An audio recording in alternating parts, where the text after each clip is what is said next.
నమస్తే. Welcome to our channel. నేను Girija. Right now మనతో పాటు గౌరంగ్ దర్శన్ ప్రభుజీ ఉన్నారు. ప్రభుజీతో మాట్లాడేద్దాం. ప్రభుజీ నమస్కారం. నమస్తే.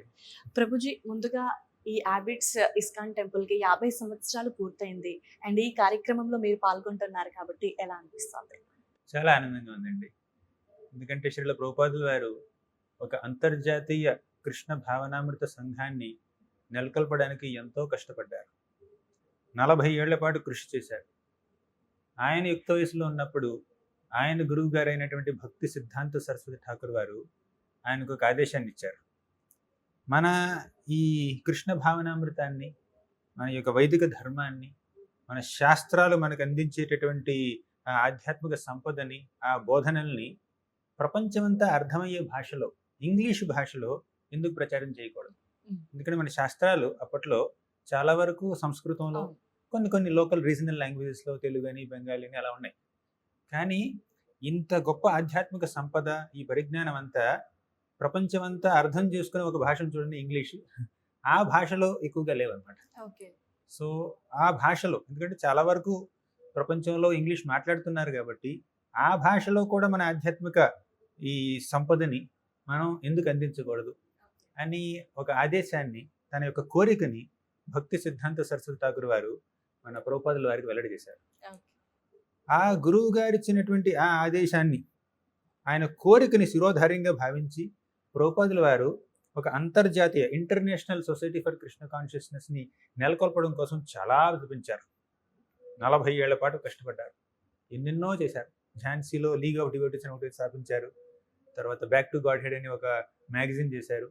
ఆయనే స్వయంగా ఆర్టికల్స్ రాసి, ఎడిటింగ్ చేసి, ప్రూఫ్ రీడింగ్ చేసి, ప్రింటింగ్ కోఆర్డినేషన్ చేసి ఆయనే పంచిపెట్టేవాళ్ళు కూడా. చాలా కష్టపడిన తర్వాత, ఒక 40 ఏళ్ల కృషి తర్వాత అమెరికాలో, న్యూయార్క్లో ఆయన అంతర్జాతీయ కృష్ణ భావనామృత సంఘాన్ని, ఇంటర్నేషనల్ సొసైటీ ఫర్ కృష్ణ కాన్షియస్నెస్ని ఆయన స్థాపించడం జరిగింది. అది 1966లో. ఆ తర్వాత అక్కడి నుంచి ప్రారంభమైనటువంటి ఆ ISKCON, international society for Krishna consciousness, ఎన్నెన్నో దేశాల్లోకి, ఆస్ట్రేలియాలోకి, తర్వాత యూకేలోకి, ఫ్రాన్స్లోకి, ఇలా ఎన్నెన్నో దేశాల్లోకి వెళ్ళి, ఇండియాలో కూడా ఎన్నెన్నో సంస్థలు, బృందావనంలో, మాయాపూర్లో, ఇక్కడ హైదరాబాద్లో, ఇలా ఎన్నెన్నో చోట్ల మన ఇస్కాన్ టెంపుల్స్ స్థాపించారు. ఈ హైదరాబాద్ ఇస్కాన్ అబిడ్స్ టెంపుల్ ప్రత్యేకత ఏమిటంటే, ప్రభుపాదుల వారు పర్సనల్గా ఇక్కడ ఉండి ఈ డీటీస్ని ఇన్స్టాల్ చేసి ఇక్కడ టెంపుల్ని నెలకొల్పారనమాట ఆయన స్వయంగా. చాలా టెంపుల్స్ చూసాం, అక్కడ ఏంటంటే ప్రభుపాదుల వారు ఫాలోవర్స్ ఇన్స్టాల్ చేశారు. కానీ ఈ టెంపుల్ ప్రత్యేకత ఏమిటంటే, ఇక్కడ ప్రభుపాదుల వారు పర్సనల్గా నివసించారు.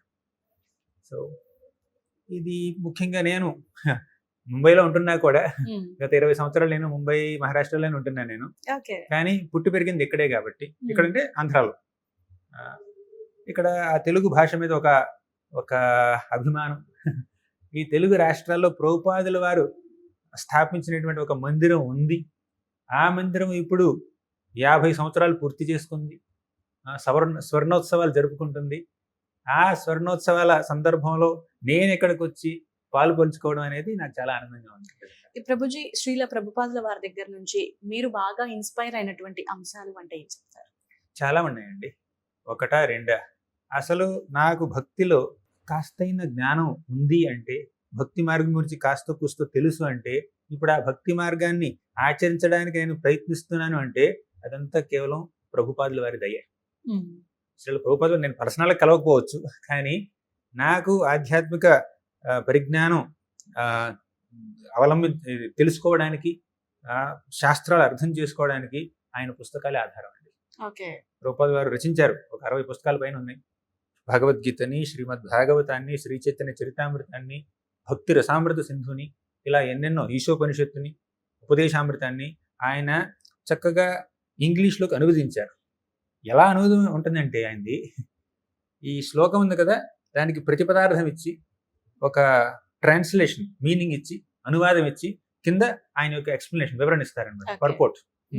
సో ఇవన్నీ ఇలా సిస్టమేటిక్గా ప్రతి శ్లోకానికి దాని యొక్క అర్థం, భావార్థం, నిగూఢమైనటువంటి అర్థాలు, పైగా ఆయన ఇచ్చే పర్పోర్ట్లో, ఎక్స్ప్లెనేషన్లో ఇతర శాస్త్రాలు ఈ శ్లోకం సంబంధించి ఇతర శాస్త్రాలు ఏం చెప్తున్నాయి అవన్నీ కూడా అందులో మేళవించి చాలా రిచ్గా, ఇంటలెక్చువల్గా, స్కాలర్లీగా ప్లస్ డివోషనల్గా ఆయన మన ఈ శాస్త్రాలన్నింటినీ చక్కగా అందించారు పుస్తకాల్లో. ఆ పుస్తకాలు చదవడం ద్వారానే నాకు భక్తి అంటే ఏమిటో తెలిసింది. ఓకే. అంటే చిన్నప్పటి నుంచి భగవద్గీత శ్లోకాలు చదువుతూనే హ్మ్. ఉన్నాను నేను.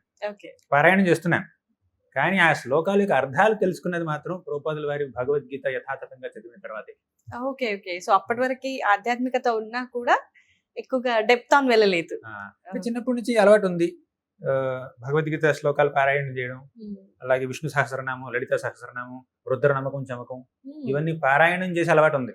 ఓకే. ఓకే. అంటే శ్లోకాలు పారాయణం చేశాం కానీ వాటి యొక్క మీనింగ్స్ అర్థం చేసుకోలేదు. హ్మ్. కానీ అది మాత్రం ప్రభుపాదుల వారి పుస్తకాలు నేను ఒక 21, 22 ఏళ్ల వయసులో ప్రభుపాదుల వారి పుస్తకాలు చదవడం ప్రారంభించిన తర్వాతే నాకు తెలిసింది. అంటే ఇటుగా లైఫ్ టర్న్ అవ్వటం అప్పటి వరకు ఒకలాగా, ఇప్పుడు ఒకలాగా. సో డిఫరెన్స్ ఏమైనా చూసారా లైఫ్‌లో? చాలా అండి. ఎందుకంటే ఒకప్పుడు ఈ భగవద్గీత, భాగవతం చదవక ముందు అంటే జీవితం మొదటి ఒక 20 సంవత్సరాలు అనుకోండి. ఆ 2 దశాబ్దాలు ఎలా గడిచిపోయిందంటే మంచి ఉద్యోగం సంపాదించాలి, సొంత ఇల్లు కట్టుకోవాలి, ఒక కారో ఏదో ఉండాలి, తర్వాత సెటిల్ అవ్వాలి. అంటే ఇదే జీవిత గమ్యం అయ్యేది. చిన్నప్పటి నుంచి అవి చెప్తూనే పెంచారు. చిన్నప్పటి నుంచి బాబు నువ్వు గవర్నమెంట్ ఉద్యోగం సంపాదించాలి, ప్రైవేట్ ఉద్యోగం అంటే ఉంటుందో లేదో తెలియదు మనకి, తెలీదు. అవును. ఎప్పుడు ఉంటుందో ఎప్పుడు ఉడుతుందో తెలియదు. కాబట్టి గవర్నమెంట్ ఉద్యోగం సంపాదించాలి, బాగా డబ్బులు ఉండాలి, అప్పులన్నీ తీర్చేయాలి, మంచిగా సొంత ఇల్లు కట్టుకోవాలి, ఇలా చెప్తూ చుట్టాలు అందరూ ఈవెన్ తల్లిదండ్రులు కూడా అలా పెంచారనమాట. ఓకే. నీకు అదే జీవిత ధ్యేయం అనుకుంటాడు మానవుడు. హ్మ్. అనిపించేది నాకు మనసులో, హ్మ్. ఇదేనా జీవిత ధ్యేయం? ఈ డబ్బులు సంపాదించడం, ఇల్లు కట్టుకోవడం, కారు కొనుక్కోవడం, సంఘంలో ఒక పరపతి ఉండడం, ఏదో ఒక డిజిగ్నేషన్ ఉండడం, తర్వాత కొంచెం బంగారం, అంటే ఒక వస్తువు కొనాలి, ఒక ఉంగరం ఉండాలి, బ్రేస్లెట్ ఉండాలి, పెద్ద వాచ్ ఉండాలి. ఇది ఇక ఈ వీటి గృహస్థ జీవనంలో చూస్తే దీని గురించే చర్చ అనమాట. ఇంతకన్నా ఏమైనా ఉందా? జీవితానికి దీనికన్నా ఒక గొప్ప పరమార్థం ఏమైనా ఉందా? కెరీర్, ఇప్పుడు కోటి విద్యలు కోటి కొరకు అంటారు కదా. అవును. టీవీ యాంకరింగ్ చేసిన, లేదంటే ఇంజనీర్ అయినా, డాక్టర్ అయినా, సైంటిస్ట్ అయినా, ఇప్పుడు కొత్తగా YouTuber, social media influencer, life coach, ఏదైనా కూడా ఆ పరమార్థం కోటి విద్యలు కూటి కొరకు అంటారు కదా. పొట్ట నింపుకోవడం బాగానే ఉంది, చేయాల్సిందే, తప్పదు. కానీ ఈ పొట్ట నింపుకోవడం, ఈ లైవ్లీహుడ్ మించి ఇంకేదైనా ఉందా జీవన పరమార్థం అన్నటువంటి సందేహం నాకు చిన్నప్పటి నుంచి ఉండేది. కానీ ఆ సందేహాన్ని తీర్చుకునే అవకాశం దొరకలేదు. అది లోపల ఉన్నా కూడా అది అంత యాక్టివ్గా బయటికి రాలేదు. ఎందుకు రాలేదంటే ఇక ఇప్పుడు ఎగ్జామ్స్ అని, అసైన్మెంట్స్ అని, డెడ్ లైన్స్ అని, ఇక దీంట్లోని ఈ అకాడమిక్ లైఫ్లో ఉన్నటువంటి డెడ్ లైన్స్ని చేజ్ చేయడంలోనే అయిపోతుంది. ఈ చుట్టుపక్కల వాళ్ళ ఎక్స్పెక్టేషన్స్, మధ్యలో సినిమాలు. అదంటే ఇప్పుడంతా ఒక గమ్యం చేరుకోవడం కోసం ఒక గోల్ అనమాట. ఒక గోల్ ఉంటుంది, పక్కన ఎంటర్టైన్మెంట్ అనమాట. ఆ సినిమా ఫస్ట్ రోజు సినిమా చూడాలి, ఫస్ట్ రోజు రిలీజ్ అవగానే అని కొంత ఈ యూత్ డిస్ట్రాక్షన్స్ ఉంటాయి కదా. కొంతమంది ఏమిటంటే ఈ ఆనందం కోసం ప్రాకులాడుతూ ఉంటారు, కొంతమంది ఏమిటంటే జీవితంలో సాధించాలి అని దానికోసం ప్రాకులాడుతూ ఉంటారు. ఇక్కడ ఒక ధ్యేయం, అది భౌతికపరమైన ధ్యేయమే. ఇక్కడ ఒక ఆనందం, ఇది భౌతికపరమైన ఆనందమే. ఈ భౌతిక ధ్యేయాలు, material goals and material enjoyment, ఇది తప్పితే ఇంకేమన్నా జీవితం అన్న ప్రశ్న లోపల ఉంది. కానీ ప్రశ్న బయటికి రాలేదు. ఎందుకంటే అందరు ఇదే చేస్తున్నారు కదా. చుట్టుపక్కల ఉన్న సాంగత్యం అలాగే ఉంది కదా. అందరూ మెటీరియల్ ఎంజాయ్మెంట్ కోసం, మెటీరియల్ గోల్స్ కోసం ప్రాకులాడుతున్నారు. ఇప్పుడు వాతావరణం అలాగే ఉంటే ఇంకా కొత్త కొత్త ఆలోచనలు ఎక్కడి నుంచి వస్తాయి చెప్పండి. కానీ నేను మన ఇండియన్ ఇన్స్టిట్యూట్ ఆఫ్ సైన్స్, మన బెంగళూరులో మా కాలేజ్ మాస్టర్స్ చేయడం కోసం వెళ్ళినప్పుడు అక్కడ మొట్టమొదటిసారిగా ఈ ప్రశ్నని కొంచెం గట్టిగా ప్రశ్నించుకునే అవకాశం నాకు కలిగింది. ఓకే. కాలేజీలోకి అలా ప్రవేశించగానే అక్కడ ఒక పెద్ద మురళీకృష్ణుడి బొమ్మ ఉంది. ఇక్కడ ఏమన్నా అది ఎక్కడ పడితే ఎక్కడ పెడుతుంటారు బొమ్మ. మురళీకృష్ణుడి బొమ్మ ఒకటి ఉందండి మా హాస్టల్ రూమ్లో. నాకు హాస్టల్ రూమ్ కీస్ ఇచ్చారు. ఆ కీస్ తీసుకుని నా రూమ్ ఓపెన్ చేశాను. ఓపెన్ చేయగానే ఆ పెద్ద బొమ్మ కనిపించింది, మురళీకృష్ణుడి బొమ్మ. ఎందుకో ఆ బొమ్మలో ఉన్నటువంటి ఆ తీయదనం, మాధుర్యం, ఆ చిన్న కృష్ణుడి యొక్క అందం, అది ఇంతకుముందు ఎప్పుడు చూడలేదు. చాలా బొమ్మలు చూశాను కృష్ణుడు, చాలా ఆకర్షణీయంగా ఉన్నటువంటి బొమ్మలు చూశాను. కానీ అందులో ఏదో ప్రత్యేకత నన్ను ఆకట్టుకుంది. ఆ క్లీనింగ్ చేసేవాడికి చెప్పాను, బాబు ఇది మాత్రం తీయద్దు, నువ్వు రూమ్ అంతా క్లీన్ చేయి, నేను అడ్మిషన్ ఫార్మాలిటీస్ పూర్తి చేసుకొని వస్తాను, కానీ ఇది మాత్రం నువ్వు తీయొద్దు అని చెప్పాను. 2 గంటల తర్వాత వచ్చాను, తీసేసాడు. అయ్యో! ఆ బొమ్మ తీసేశాడు. ఆ! ఎక్కడుంది బాబు ఏమి జరిగిందంటే సమాధానం చెప్పట్లేదు అనమాట. అంటే నా భాష అర్థం కాలేదేమో, ప్లస్ నేను తీసేయమన్నాను అనుకున్నాడేమో, లేదంటే వాళ్ళ ప్రోటోకాల్ ఏమిటి మొత్తం రూమ్ అంతా ఖాళీ చేయాలని అనేమో కొత్త వాళ్ళకి ఇచ్చే ముందు. నాకు ఓకే. తెలియదు ఆ విషయం. కానీ మొత్తానికి అది పోయింది. చాలా నిరుత్సాహపడ్డాను ఆ క్షణమే. ఆ క్షణం. అంటే బొమ్మ కనిపించినట్టే కనిపించిపోయింది. ఇప్పుడు ఆ బొమ్మ వెతుక్కుంటూ ఇస్కాన్ టెంపుల్‌కి వెళ్ళాను. బొమ్మ కోసం బొమ్మ ఇస్కాన్‌లోకి కోసం వచ్చి ఇస్కాన్‌కి వచ్చాను నేను. ఈ సూపర్. బొమ్మలు ఇటువంటి బొమ్మలు ఇస్కాన్‌లో ఉంటాయి అన్నారు. మా ఆహా! చుట్టాలు ఒక ఆవిడ. ఓకే. అంటే ఇప్పుడు ఇటువంటి బొమ్మలు ఇస్కాన్‌లో ఉంటాయంటే అసలు ఇస్కాన్ అంటే ఏంటన్నాను. హ్మ్. ఇస్కాన్ ఏంటంటే వాళ్ళకి కూడా తెలీదు. ఇస్కాన్ అంటే కృష్ణుడి టెంపుల్. అంతే.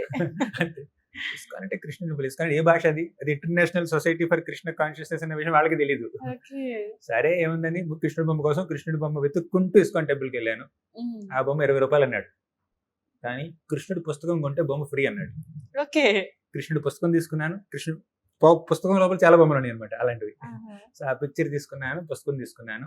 అలా ప్రభుపాదుల వారి పుస్తకం, గ్రంథం కృష్ణ బుక్ ఉంటుంది. శ్రీకృష్ణ దేవాది దేవుడు శ్రీకృష్ణ భగవానుడు అనే పుస్తకం ఉంటుంది. చూసారంటారు. ఇంటర్వ్యూ అయిపోయిన తర్వాత ఏదైనా పుస్తకం ఖచ్చితంగా. ఇవ్వండి ఓకే. మేడంకి. సో ఆ పుస్తకం అది దశమ స్కందం, శ్రీమద్ భాగవతంలోని దశమ స్కందం యొక్క సారాంశం అనమాట. హ్మ్. అంటే కృష్ణుడి యొక్క బాల్య లీలలు అంటూ ఆయన అవతారం మొత్తం దాన్ని చక్కగా క్లుప్తంగా వర్ణించినటువంటి గ్రంథం. ఆ గ్రంథం, ఆ బొమ్మ రెండు నా రూమ్లోకి వచ్చాయండి. ఓకే. ఆ బొమ్మను చూసి, ఆ పుస్తకాన్ని చూసి మా క్లాస్మేట్ ఒక ఆయన ఏమన్నాడంటే, "నువ్వు ఇస్కాన్ భక్తుడివా?" అన్నాడు. హ్మ్. అంటే ఏంటన్నాను. ఇస్కాన్ భక్తుడు అంటే ఏమిటో నాకు తెలియదు. సరే కొంతమంది భక్తులు ఉన్నారు పరిచయం చేస్తానని చెప్పి, లాంగ్ స్టోరీ షార్ట్ చేయాలంటే ఓకే. నన్ను అలా భక్తులు పరిచయం చేశాడనమాట. హ్మ్. ముందు ఆ బొమ్మ నా జీవితంలోకి వచ్చింది. ఆ బొమ్మ ద్వారా పుస్తకం నా జీవితంలోకి వచ్చింది. శ్రీమద్ భాగవతం దశమ స్కందం. ఆ తర్వాత ఒక 100 రోజుల తర్వాత 3 నెలల తర్వాత భక్తుల సాంగత్యంలోకి నేను వచ్చాను. హ్మ్. ఆ బొమ్మ, ఆ పుస్తకం నన్ను భక్తుల దగ్గరికి తీసుకొచ్చింది. ఇంకేముంది 2 ఏళ్లలో హెయిర్ స్టైల్ మారిపోయింది. Okay Prabhuji. Very nice. Interesting అనమాట. నిజంగా లైఫ్‌లో ఒక టర్నింగ్ పాయింట్ అనేది ఉంటుంది. మీకు బొమ్మ ద్వారా, అది కూడా శ్రీకృష్ణుడి బొమ్మ ద్వారా టర్నింగ్ పాయింట్.